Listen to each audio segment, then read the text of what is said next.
It's time to get ready for the 4th round of the IMSA SportsCar Championship in 2025. A third different race with a third different class structure. Let's get ready for Laguna Seca. And to start off with, yes, it is the third different change in as many events, because this time around we will have GTD Pros returning. So no LMP2s Laguna Seca, but we will have GTD Pros, GTDs, as well as the GTPs.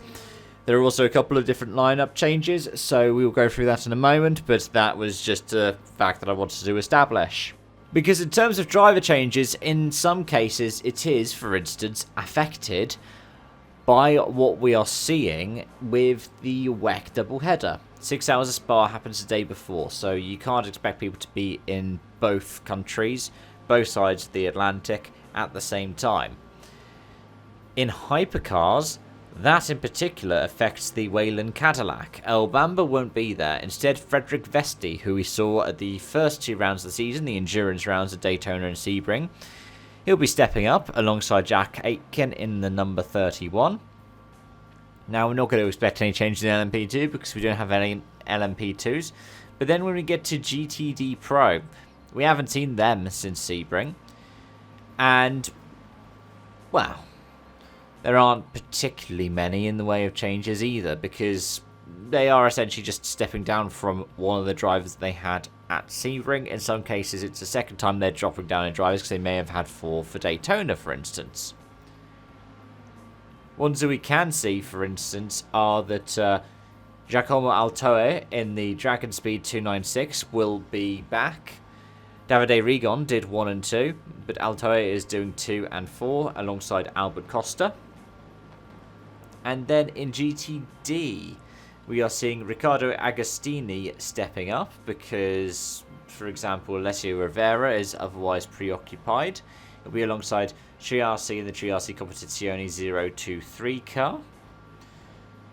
In addition to that, we won't see the number 89 that we saw at Long Beach because, well, Vasser Sullivan will be able to enter their number 14 that they have Marvin Kirchhofer in alongside Aaron Tellis. Sorry, I should have mentioned that earlier, shouldn't I, when I was talking about the GTD Pros.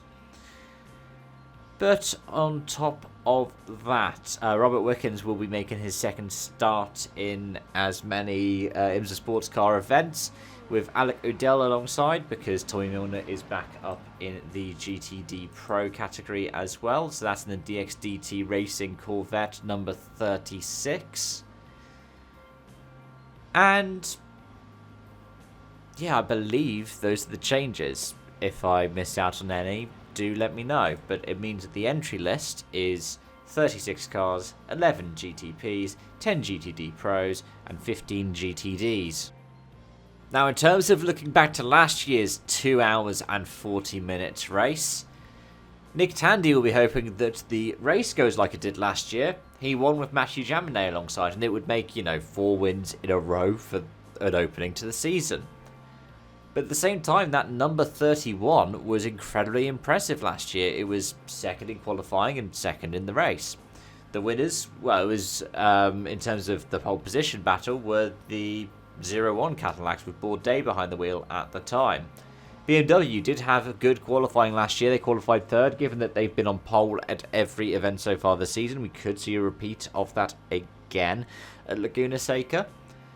But, don't put the pressure on them to do it. We'll see what it looks like as the weekend unfolds. Whoever could be in charge of the Bob could be making the Porsche slightly weaker after their dominant performances to open the season up.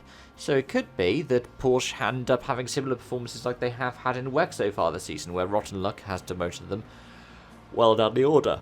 But either way, I know we've talked about tricky races so far, and the next round in Detroit will also be a tricky race for the GTPs to feature at.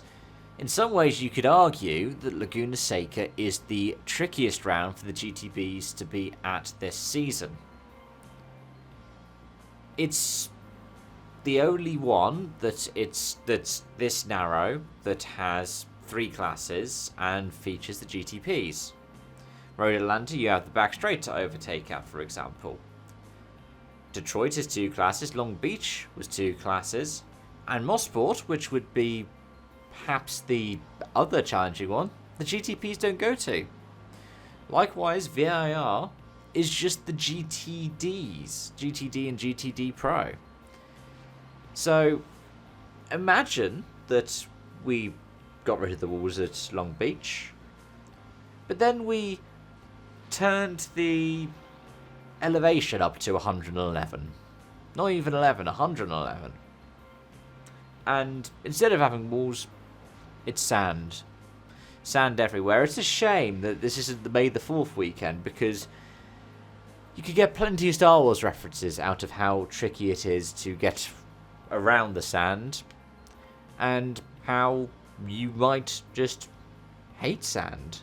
Either way, in terms of ones to watch, it's going to be Porsches, isn't it? In GTP, it's going to be Nazar and Tandy. In GTD Pro, it's going to be air racing. It has to be, right? It has to be the 77. I mean, they even went in as the 177 in GTD at Long Beach and still went on to win the event.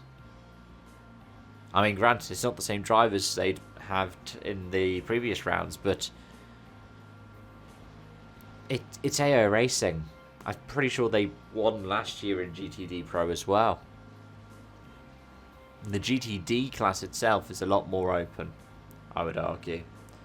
And you've got so many amazingly competitive talents there that we could see do so many different things behind the wheels of the cars. I mean, it could equally be a Vassar Sullivan as it could be, say, any of the Corvettes, maybe the WTR Lamborghini, or heck, the Windridge Mercedes, which has been so competitive in the past. They've had an alright start to the season, but not particularly headline grabbing.